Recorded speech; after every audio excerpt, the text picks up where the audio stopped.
Hey, what's going on? Welcome back to the channel. In this video, we're going to be taking a look at Chainlink. I do want to say that I'm not a financial advisor. You should do your own research before investing money into crypto.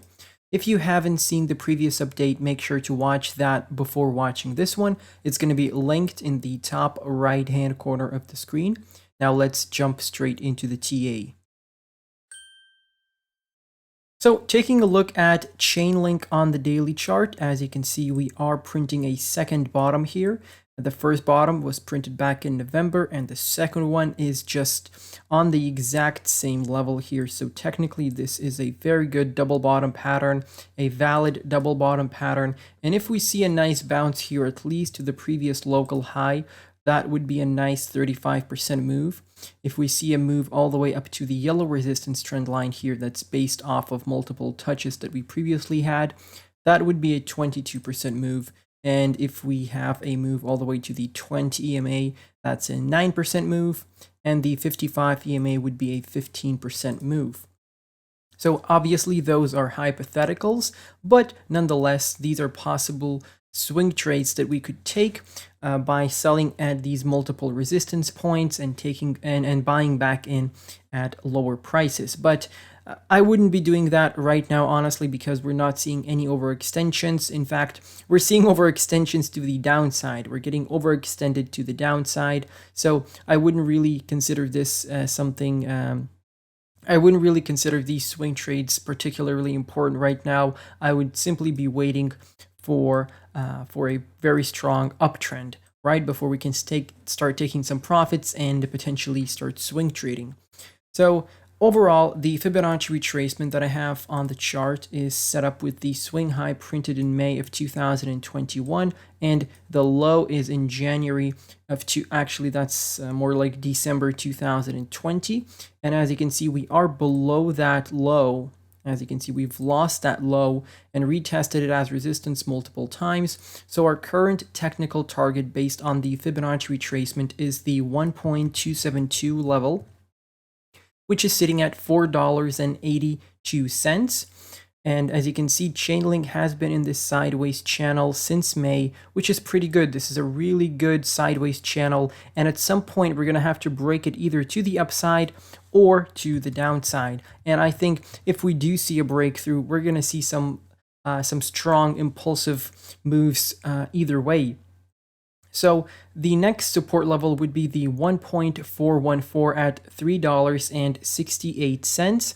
And obviously our technical target is at $2.50. Honestly, I don't think we're going to go this low for Chainlink. However, anything is possible in the crypto markets. We can be in this sideways channel for quite some time and then have a very strong break to the downside if Bitcoin decides to drop, let's say, to $9,000, to $10,000, $11,000 even.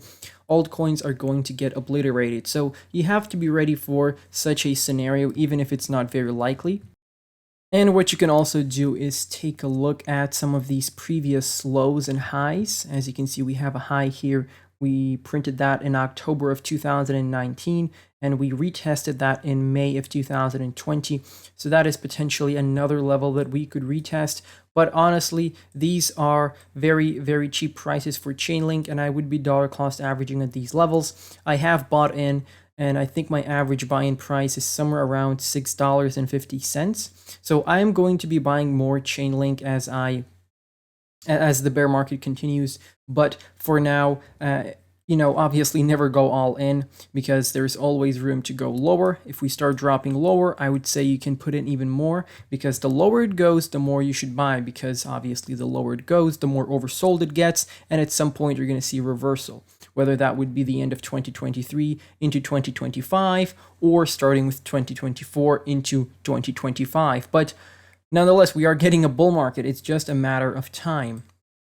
Now, taking a look at the daily RSI, as you can see, we have dropped below the pink trend line, and we retested it as support once we got above it. As you can see, this nice little retest with a fake out, just a little fake out there. And now we're having a move to the upside. Honestly, I would target the white trend line as resistance to take some profits if you're looking to take some profits short term. But honestly, I I don't know why anyone would be selling at these prices unless they have an emergency situation, really. But as you can see, we lost the white trend line here in December, and we still haven't seen the back test of resistance ever since. So potentially this is where we have this move to the upside into the white trend line, and then we get sent back down to the yellow trend line, which is at 32 on the RSI.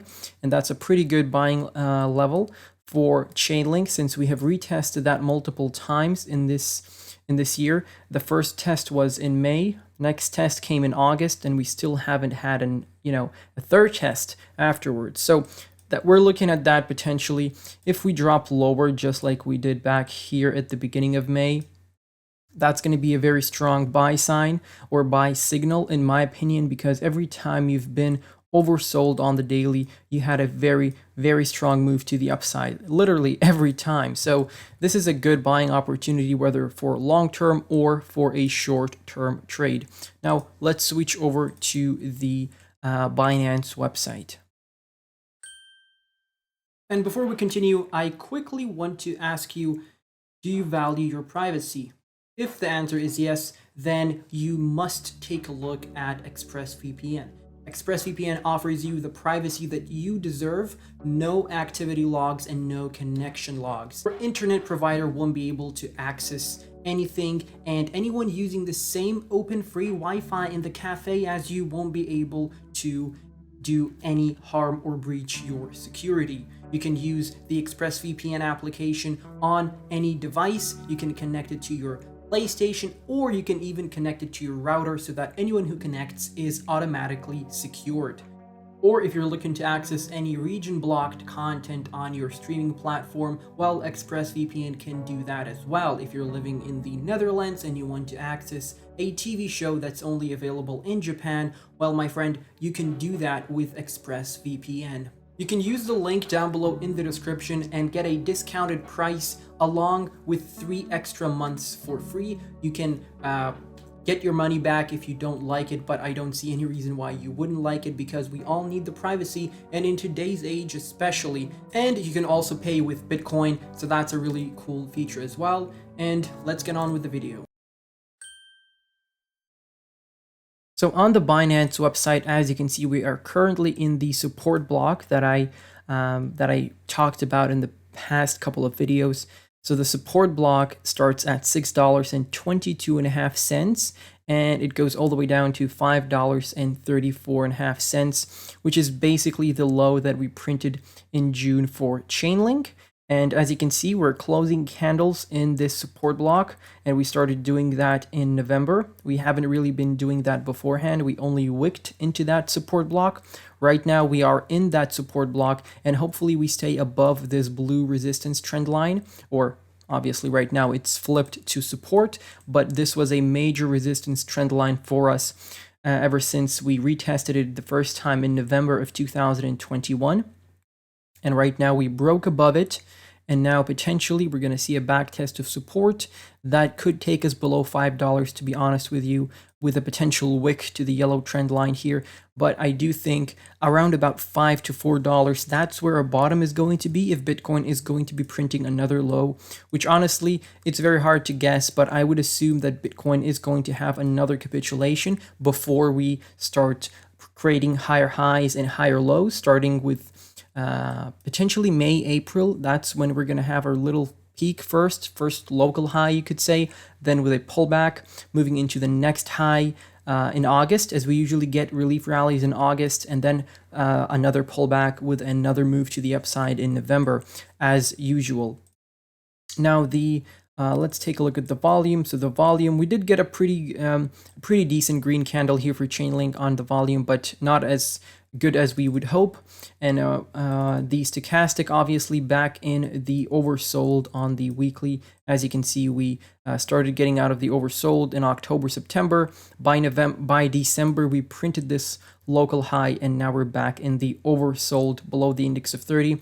Great buying opportunity. The MACD is about to print a bearish cross, confirming our downtrend. So that's another indicator to look at.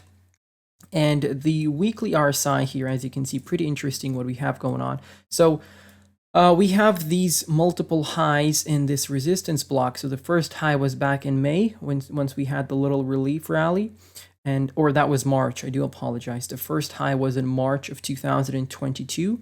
Then we had the local high in October and November 2022, and all of those ran into that resistance block. And each time we ran into that resistance block, we had a move to the downside. We got rejected back down. Now, the time we bounced off it in October, we got sent back down to this green trend line, which was our second retest of that green trend line. The first one was back in August. So I'm thinking this green trend line could be a nice support level to look out for. And the level below that is the 36.3 on the RSI, which is the low that we printed in August as well. Which is a horizontal basically. So these are a couple of levels to be on the lookout for. The blue resistance trend line is something that we retested multiple times during the period between September and October. But the RSI is looking pretty healthy in my opinion, because we had this falling wedge here and we broke out of it right now, and seemingly we're creating higher lows, but we're running into the same horizontal resistance level. So I think at some point it is possible we're going to see a pretty strong breakout for Chainlink. And you have these red trend lines as something to look out for if we have a relief rally. And in case you run into either one of those, you could take some profits, because those are resistance levels that we have retested earlier when we were back in this falling wedge. So hopefully this makes things a bit more clear for you. Hopefully you copy some of this onto your chart, because this is good to take a look at sometimes and understand where the price is and where the price is going. Because if you zoom out and you take a look at what Chainlink is doing, it doesn't look that bad, honestly, on the weekly. As you can see, we might even retest $4.50, and that's going to be a pretty healthy retest in my opinion. And then we're going to see that next bull market coming in. So taking a look where we were back in September of 2019, we were sitting below $2, and now we're sitting at $6 basically, which is a 3x from there, which is still pretty good gains in my opinion. But obviously we did have this massive bull market, and throughout the previous bear market, Chainlink was doing pretty good. So potentially this could, we could see a similar scenario playing out this bear market.